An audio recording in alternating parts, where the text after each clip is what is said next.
अस्सलाम वालेकुम। दुआ करती हूँ कि दुनिया के जिस कोने में भी हों खैरियत से हों, मज़े में हों। तो जनाब रमज़ानुल मुबारक की आमद है और हम ख़वातीन इस मुबारक महीने की पहले से तैयारी ना करें, ऐसा तो हो ही नहीं सकता, क्योंकि साल भर में एक बार तो ये रहमतों और बरकतों वाला महीना आता है।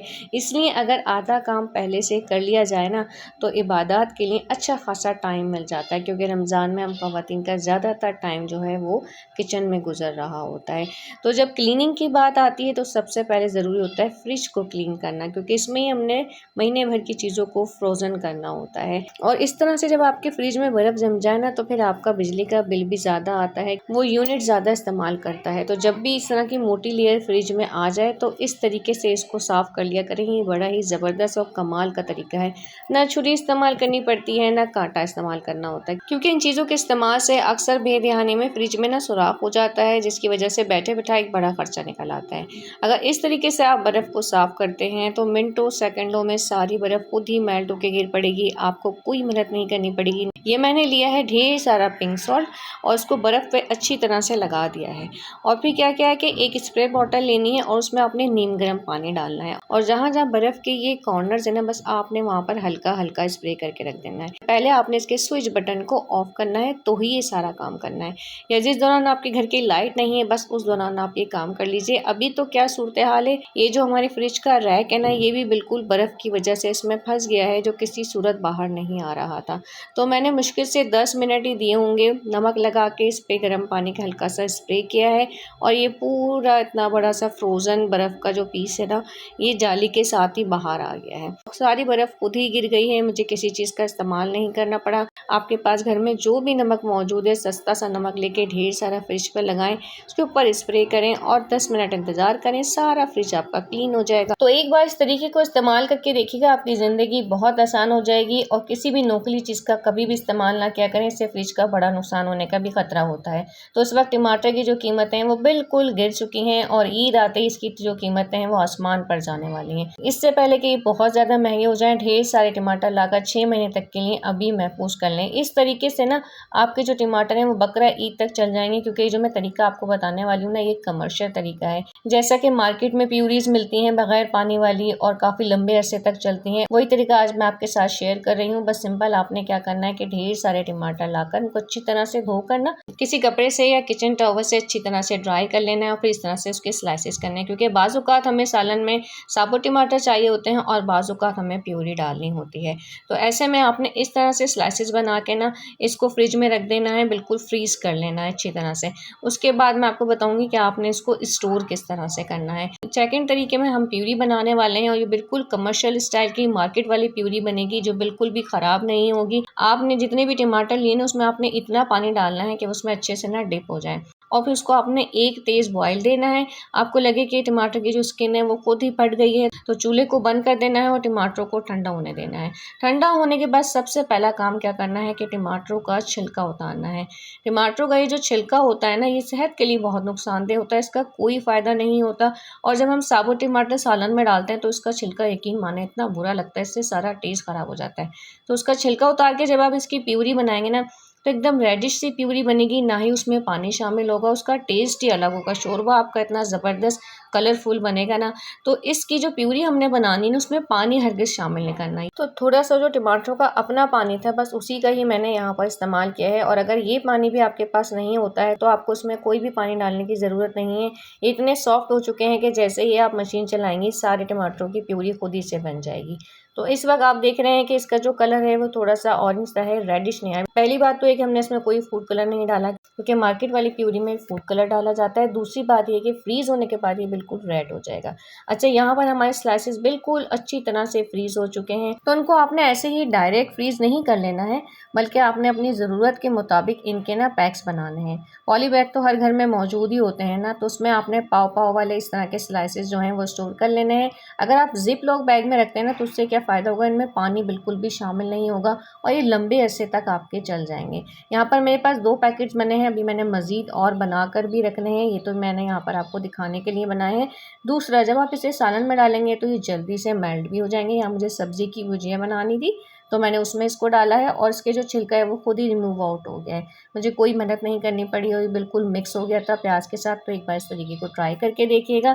सेकंड, हमने जो प्यूरी बनाई थी बिल्कुल मार्केट वाली प्यूरी बनी है, साल 6 महीने आराम से चलेगी। बस आपने क्या करना है कि अपनी ज़रूरत के मुताबिक ना इसके क्यूब्स बना लेने कि एक सालन में इतने क्यूब की ज़रूरत होती है, बस उतना बनाकर इसको फ्रीज़ कर लेना है और जब आपको ज़रूरत झटपट से सालन में डालें और इस्तेमाल कर लें। तो अब बात कर लेते हैं धनिया और पुदीना की कि इसको हम लंबे टाइम के लिए किस तरह से स्टोर करके रख सकते हैं, क्योंकि दूसरे तीसरे दिन ही ये बिल्कुल नरम पड़ जाते हैं, इनमें पानी आ जाता है, उनका कलर बिल्कुल ब्लैक हो जाता है और बार बार सिर्फ एक चीज़ के लिए मार्केट भी नहीं जाया जाता।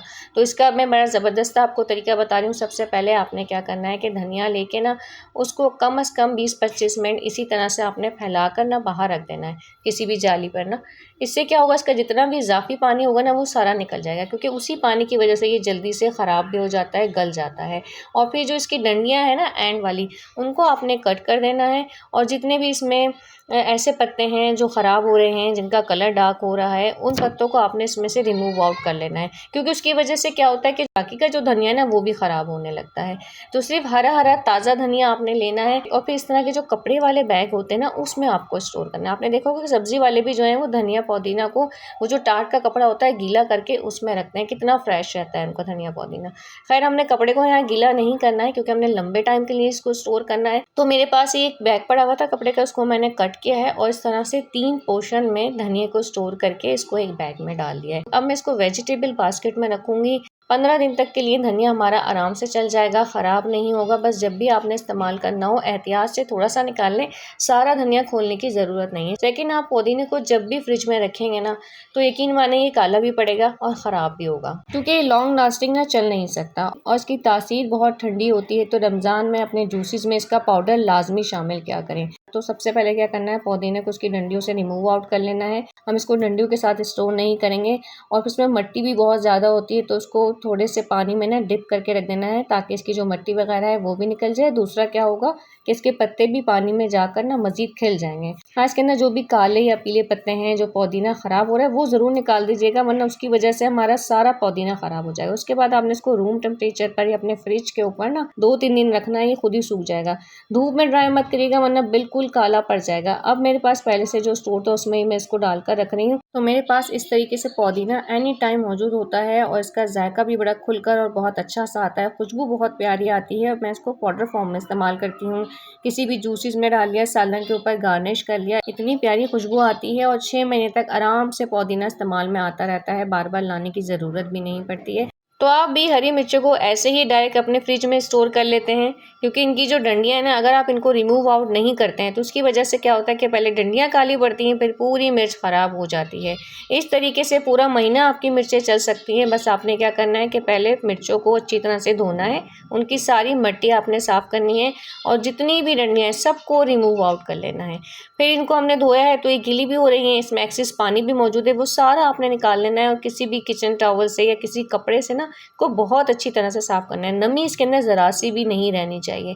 फिर हम क्या करेंगे कि कोई भी इस तरह का प्लास्टिक का कंटेनर लेकर या कोई भी प्लास्टिक का बॉक्स लेके ना उसमें पहले हम एक लेयर लगाएंगे टिश्यू पेपर की ना। फॉर सपोज अगर आपके पास टिश्यू पेपर नहीं है तो कोई भी वाइट प्लेन पेपर, बच्चों की कॉपी के अक्सर पेपर होते हैं ना, बस वो बगैर लिखे हों, या फिर आटे वाला जो पेपर होता है वो भी प्लेन होता है, वो आपने एक नीचे बिछाना है और एक जो है वो मिर्चों के ऊपर लगाना है।